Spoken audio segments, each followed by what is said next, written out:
August 15, 2026 ಬೆಳಗಿನ ಜಾವ ಸರಿಸುಮಾರು 5 ಗಂಟೆಗೆ ಒಂದು ಗ್ರಾಮದ ಪಕ್ಕದಲ್ಲಿರುವ ಒಂದು ಕಾಡಲ್ಲಿ ಬಂದೂಕು ಸುಡುವ ಶಬ್ದ ಕೇಳಿಸುತ್ತೆ. ಸ್ವಲ್ಪ ಹೊತ್ತಿಗಾಗಲೇ ನ್ಯೂಸ್ ಬರುತ್ತೆ. ಒಂದು ಕಡೆಯಿಂದ ಜಿಂಕೆ ಬೇಟೆಗೆ ಹೋದಂತಹ 4ರಲ್ಲಿ 3 ಜನನ ಸುಟ್ಟು ಒಬ್ಬರು ತಪ್ಪಿಸ್ಕೊಂಡಿದ್ದಾರೆ, 3 ಜನ ಮೃತಪಟ್ಟಿದ್ದಾರೆ ಅಂತ ನ್ಯೂಸ್ ಬರುತ್ತೆ.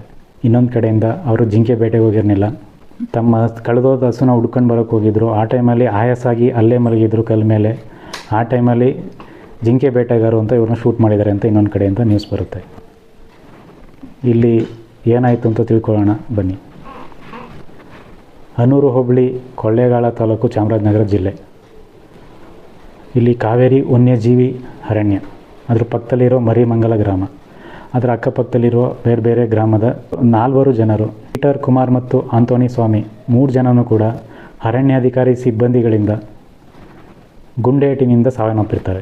ಆ 4ರಲ್ಲಿ ಒಬ್ಬರು ಮಹಿಮಾ ದಾಸ್ ಅವರು ಅಲ್ಲಿಂದ ತಪ್ಪಿಸ್ಕೊಂಡು ಸಣ್ಣ ಪುಟ್ಟ ಗಾಯಗಳಾಗಿತ್ತಂತೆ, ಹಾಸ್ಪಿಟ್ಲಿಗೆ ಹೋಗಿ ಅಡ್ಮಿಟ್ ಆದ್ರಂತೆ.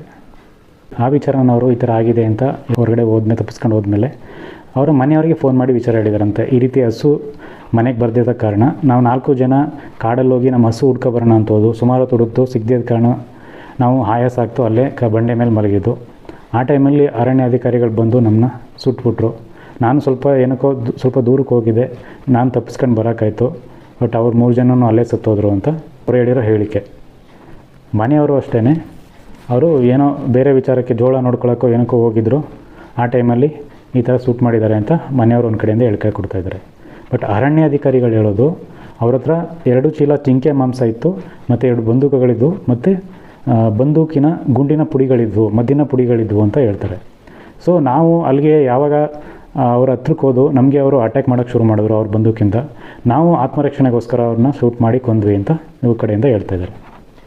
ಅದರಲ್ಲಿ ಒಬ್ಬ ತಪ್ಪಿಸ್ಕೊಂಡ್ಬಿಟ್ಟಿದೆ. ಇನ್ನು 3 ಜನದಲ್ಲಿ 2 ಅಲ್ಲೇ ಸತ್ತೋದ್ರು. ಇನ್ನೊಬ್ಬರು ಏನು ಸಾವು ಬದುಕಿನ ಮಧ್ಯೆ ಓಡಾಡ್ತಿದ್ರು. ನಾವು ಮಾನವೀಯ ದೃಷ್ಟಿಯಿಂದ ಅವ್ರನ್ನ ಹಾಸ್ಪಿಟ್ಲಿಗೆ ಕರ್ಕೊಂಡು ಹೋಗೋಣ ಅಂತ ಕರ್ಕೊಂಡು ಹೋಗೋ ಸಂದರ್ಭದಲ್ಲಿ ಅವರು ತೀರೋಗ್ಬಿಟ್ರು.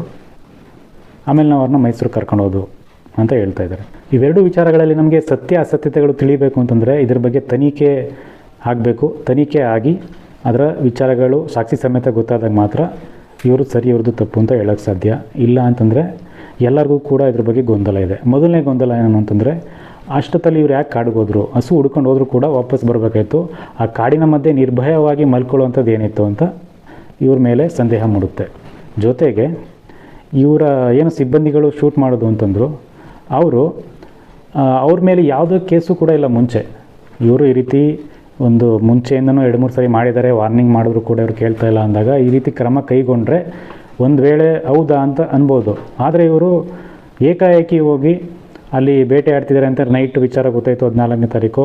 ಅದನ್ನು ಗಸ್ತು ಮಾಡ್ಬೇಕಾದ್ರೆ ಈ ಥರ ಸಂದೇಹಪೂರ್ವಕ ಕಾಣಿಸೋರು, ಜೊತೆಗೆ ಜಿಂಕೆ ಮಾಂಸನೂ ಇದ್ದಿದ್ದ ಕಾರಣ ಇವರೇ ಅಂತೇಳಿ ನಾವು ಹತ್ರಕ್ಕೆ ಹೋದು ಶೂಟ್ ಮಾಡೋಕ್ಕೆ ಶುರು ಮಾಡಿದ್ರು. ನಾವು ಶೂಟ್ ಮಾಡಿಬಿಟ್ವು ಅವ್ರನ್ನ ಅಂತ ಹೇಳ್ತಾ ಇದ್ದಾರೆ. ಅದು ಮೊಬ್ನಲ್ಲಿ ಕಾಲಿಗೆ ಶೂಟ್ ಮಾಡೋಕ್ಕಾಗಲಿಲ್ಲ, ಡೈರೆಕ್ಟು ಶೂಟ್ ಮಾಡಿದ್ದೀವಿ. ಅದು ಎಲ್ಲಿಗೆ ಬಿದ್ದಿದೆಯಾ ಗೊತ್ತಿಲ್ಲ, ಬಟ್ ಸತ್ತೋದ್ರು ಅವರು ಅಂತ ಹೇಳ್ತಾ ಇದ್ದಾರೆ.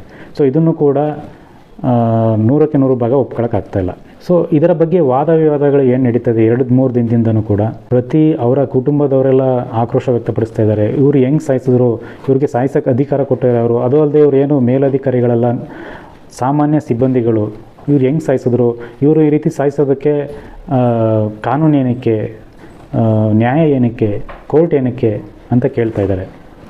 ಅವ್ರು ಕೇಳೋದ್ರಲ್ಲೂ ಏನೂ ತಪ್ಪಿಲ್ಲ ಅಲ್ವಾ. ಜೊತೆಗೆ ಇವರು ಅವ್ರನ್ನ ಕಾಪಾಡುವಂಥ ಮಾನವೀಯ ದೃಷ್ಟಿ ಇದ್ದರೆ ಇಲ್ಲೇ ಹನೂರು ಹಾಸ್ಪಿಟ್ಲ್ ಇತ್ತು, ಇಲ್ಲ ಕೊಳ್ಳೇಗಾಲ 20 ಕಿಲೋಮೀಟ್ರಲ್ಲಿತ್ತು. ಅದು ಬಿಟ್ಟರೆ ಚಾಮರಾಜನಗರ ಜಿಲ್ಲಾ ಆಸ್ಪತ್ರೆ ಇತ್ತು. ಇವರು ಅಲ್ಲಿ ಬಿಟ್ಟು ಏಕಾಏಕಿ ಮೈಸೂರಿಗೆ ಕರ್ಕೊಂಡೋಗಿದ್ದಾರೆ. ಸೊ ಅಲ್ಲೂ ಕೂಡ ಸಂದೇಹ ಮೂಡುತ್ತೆ ನಮಗೆ. ಮತ್ತು ಆ ಸಿಬ್ಬಂದಿಗಳು ನಮ್ಮ ಕಣ್ಣು ಮುಂದೆನೂ ಕಾಣಿಸ್ತಾ ಇಲ್ಲ. ಅವರು ಮುಂದೆ ಬಂದು ಅವ್ರದ್ದೇನು ತಪ್ಪಿಲ್ಲ ಅಂದರೆ ಹೇಳಿಕೆಯನ್ನು ಕೊಡ್ತಾ ಇಲ್ಲ. ಇಲ್ಲೂ ಕೂಡ ನಮಗೆ ಅನುಮಾನ ಬರ್ತಿದೆ ಅಂತ ಅವರ ಕಡೆಯವರು, ಆ ರೈತರು ಎಲ್ಲರೂ ಕೂಡ, ಹೋರಾಟ ಮಾಡ್ತಿರೋ ರೈತರು ಎಲ್ಲರೂ ಕೂಡ ಇದನ್ನೇ ಹೇಳ್ತಾ ಇರೋದು. ಇದರ ಬಗ್ಗೆ ಅರಣ್ಯಾಧಿಕಾರಿಗಳು ಏನಂತಾರೆ, ಅವ್ರ ಸಿಬ್ಬಂದಿ ಬಗ್ಗೆ ಏನು ಅವರು ವಿಚಾರಗಳು ಹೇಳ್ತಾ ಇದ್ದಾರೆ ಅಂತಂದರೆ, ಇವ್ರಿಗೆ ಅವರು ಜಿಂಕೆ ಮಾಂಸ 2 ಚೀಲದಲ್ಲಿ ತುಂಬಿದ್ದಾರೆ ಅಂತ ಗೊತ್ತು, ಅವ್ರ ಹತ್ರ ಬಂದೂಕಿದೆ ಅಂತ ಗೊತ್ತು. ಸರೆಂಡರ್ ಆಗಿ ಅಂತ ಕೇಳೋಕೆ ಹೋದಾಗ ಇವ್ರ ಮೇಲೆ ಬಂದೂಕಿಂದ ಸುಡೋಕ್ಕೆ ಶುರು ಮಾಡಿದ್ರು. ಆ ಟೈಮಲ್ಲಿ ಇವರು ಸುಮ್ಮನೆ ಇರಬೇಕಾಗಿತ್ತ? ಇವರು ಆತ್ಮರಕ್ಷಣೆಗೆ ಶೂಟ್ ಮಾಡಿದ್ದಾರೆ. ಆ ಮಬ್ಬಲ್ಲಿ ಏನೂ ಗೊತ್ತಾಗಿಲ್ಲ, ಯಾಕೆಂದರೆ 5 ಗಂಟೆ ಆಸುಪಾಸು ಅಂತಂದರೆ ಅಲ್ಲಿ ಕ್ಲಿಯರಾಗಿ ಏನೂ ಕಾಣಿಸಲ್ಲ ಅಂತ ಅವರು ಕೂಡ ಅವರ ಪ್ರತಿವಾದ ಮಾಡ್ತಾಯಿದ್ದಾರೆ. ಅದೇ ಸಮಯದಲ್ಲಿ ಈ ಪ್ರತಿಭಟನೆ ನಡೆಯೋ ಸಮಯದಲ್ಲಿ ಸರ್ಕಾರದಿಂದ 5 ಲಕ್ಷ ಮೃತರ ಕುಟುಂಬಕ್ಕೆ ಪರಿಹಾರ ಕೊಡ್ತೀವಿ ಅಂತ ಹೇಳಿದ್ದಾರೆ. ಮತ್ತು MLA ಅವರು ಅವರ ಸ್ವಂತಿಕೆಯಲ್ಲಿ 10 ಲಕ್ಷ ಕೊಡ್ತಾ ಇದ್ದೀವಿ ಅಂತ ಹೇಳ್ತಾ ಇದ್ದಾರೆ. ಜೊತೆಗೆ CM DK ಶಿವಕುಮಾರ್ ಅವರು ಇದಕ್ಕೆ ದಂಡಾಧಿಕಾರಿಗಳ ತನಿಖೆ ನಡೆಸ್ತೀವಿ, 1 ವಾರದ ಒಳಗಡೆ ಅಂದರೆ 7 ದಿನಗಳ ಒಳಗಡೆ ಇದರ ಸತ್ಯಾಸತ್ಯತೆಗಳು ತಿಳಿದು ಬರ್ತವೆ, ಯಾರು ತಪ್ಪು ಮಾಡಿದ್ದಾರೆ ಅವರಿಗೆ ಶಿಕ್ಷೆ ಆಗೇ ಆಗುತ್ತೆ ಅಂತ ಅವರು ಆಶ್ವಾಸನೆ ಕೊಟ್ಟಿದ್ದಾರೆ. ಸೊ ಇಷ್ಟಕ್ಕೆ ನಿಂತಿಲ್ಲ ಇದು. ಈ ವಿಚಾರ ತಮಿಳುನಾಡಲ್ಲಿ ವಿರೋಧ ಪಕ್ಷದಲ್ಲಿರುವ ಸ್ಟಾಲಿನ್ ಅವರು ವಿಜಯ್ ಅವರು ಈ ವಿಚಾರದ ಬಗ್ಗೆ ಮಾತಾಡಬೇಕು ಅಂತ ಹೇಳಿದ್ದಾರೆ. ಸೊ ಅದೇ ರೀತಿ ವಿಜಯ್ ಅವರು ಏನು ಮಾಡಿದ್ದಾರೆ, ಒಂದು ಟ್ವೀಟ್ ಮಾಡಿದ್ದಾರೆ. ಆ ಟ್ವೀಟಲ್ಲಿ ವಿಜಯ್ ಅವರು ಹೇಳಿರೋದು ಅವರ ಹೆಸರೆಲ್ಲ ಹಾಕಿ, ಈ 3 ಜನ ತಮಿಳು ಜನದವರು, ಅವರು ಕರ್ನಾಟಕ ಅರಣ್ಯಾಧಿಕಾರಿ ಡಿಪಾರ್ಟ್ಮೆಂಟಿಂದ ಸುಡಲ್ಪಟ್ಟು ಸತ್ತಿದ್ದಾರೆ, ಈ ವಿಷಯ ಖಂಡನೀಯವಾಗಿದೆ.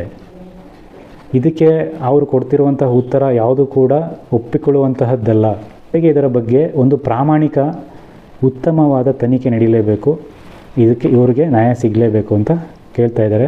ಮತ್ತು ಕರ್ನಾಟಕ ಗೌರ್ಮೆಂಟು ಏನು ಅವರ ಮೃತಪಟ್ಟವರ ಕುಟುಂಬ ಇದೆ ಅವರಿಗೆ ಸರಿಯಾದ ಪರಿಹಾರ ಕೊಡಬೇಕು ಅಂತಲೂ ಅವರು ವಿಜಯ್ ಅವರು ಹೇಳಿದ್ದಾರೆ. ಸೊ ಇದು ರಾಜ್ಯದಿಂದ ದೇಶ ಮಟ್ಟಕ್ಕೆ ಹೋಗಿದೆ ಅಂತ ಹೇಳ್ಬೋದು ಈ ವಿಚಾರ. ಸೊ ಎಲ್ಲ ಕಡೆ ಸ್ಪ್ರೆಡ್ ಆಗ್ತಾಯಿದೆ. ಅದರಿಂದ ಇದು ತುಂಬ ಇಂಪಾರ್ಟೆಂಟ್ ಆದ ವಿಚಾರ, ಜೊತೆಗೆ ತುಂಬ ಸೂಕ್ಷ್ಮವಾದ ವಿಚಾರ. ಇದರಲ್ಲಿ ಯಾವುದೇ ರೀತಿ ಹೇಳುವಂಗಿಲ್ಲ. ಈ ಕಡೆ ಜನರನ್ನ ಸಂತೋಷಪಡಿಸೋಕ್ಕೋಸ್ಕರ ಇವರು ಏನೋ ಒಂದು ಹೇಳಂಗೂ ಇಲ್ಲ, ಜೊತೆಗೆ ಅಧಿಕಾರಿಗಳನ್ನ ಕಾಪಾಡೋಕ್ಕೆ ಸರ್ಕಾರದವರು ಕೂಡ ಏನೂ ಮಾಡೋಂಗಿಲ್ಲ. ಇಲ್ಲಿ ನಡಿಬೇಕಾಗಿರೋದು, ನಮಗೆ ಬೇಕಾಗಿರೋದು ಒಂದು ಸಂಪೂರ್ಣವಾದ ಪ್ರಾಮಾಣಿಕವಾದ ತನಿಖೆ. ಅದನ್ನು ಘೋಷಣೆ ಮಾಡಿದ್ದಾರೆ. ಅದು ನೀಟಾಗಿ ಒಂದು ಒಳ್ಳೆಯ ಆಯಾಮದಲ್ಲಿ ನಡೆದು ಪ್ರತಿಯೊಬ್ಬರಿಗೂ ಕೂಡ ನ್ಯಾಯ ಸಿಗಬೇಕು ಅಂತ ನನ್ನ ಆಸೆ ಮತ್ತು ಎಲ್ಲರೂ ಆಸೆನೂ ಕೂಡ. ಇಲ್ಲಿ ಏನಂತಂದರೆ ಯಾರನ್ನೋ ಒಬ್ಬನ ಸಮಾಧಾನ ಮಾಡೋಕ್ಕೋಸ್ಕರ ಒಂದು ತೀರ್ಪು ಬರಬಾರ್ದು, ಜೊತೆಗೆ ಜನರು ಈ ಥರ ಆಕ್ರೋಶಪಡಿಸ್ತಾ ಇದ್ದಾರೆ ಅಂದ್ಬಿಟ್ಟು ಅವ್ರನ್ನೂ ಸಮಾಧಾನ ಮಾಡೋಕ್ಕೆ ತೀರ್ಪು ಬರಬಾರ್ದು. ತನಿಖೆ ನಡೆದು ಅಲ್ಲೇನು ನಿಜಾಂಶ ನಡೆದಿದೆ ಅದನ್ನು ಸಾಕ್ಷಿ ಸಮೇತ ಪ್ರತಿಯೊಂದು ಪ್ರೂವ್ ಮಾಡಿ ಏನು ತಪ್ಪು ಮಾಡಿದ್ದಾರೆ, ಅದು ಈ ಕಡೆ ಏನು 4 ಜನ ಇದ್ದಾರೆ ಅವರಾದರೂ ಸರಿ, ಇಲ್ಲಾಂದರೆ ಸಿಬ್ಬಂದಿ ವರ್ಗದವರಾದ್ರೂ ಸರಿ, ಇಬ್ಬರಲ್ಲಿ ಯಾರು ತಪ್ಪು ಮಾಡಿದ್ದಾರೆ ಅವ್ರಿಗೆ ಕಾನೂನು ಕಡೆಯಿಂದ ಶಿಕ್ಷೆ ಆಗಬೇಕು ಅಂತ ಎಲ್ಲರ ಆಸೆ. ನನಗೂ ಕೂಡ ಹಾಗೆ ಅನಿಸುತ್ತೆ. ಆದರೆ 3 ಜನರ ಮಾರಣಹೋಮ ಆಗಿ ಹೋಗಿದೆ. ನಿಮಗೆ ಇದ್ರ ಬಗ್ಗೆ ಏನಂತಂತೆ ಕಮೆಂಟ್ ಮಾಡಿ. ಎಲ್ಲರೂ ನೋಡ್ತಿರೋರಿಗೆಲ್ಲ ಧನ್ಯವಾದಗಳು. Thank you for watching. Bye bye.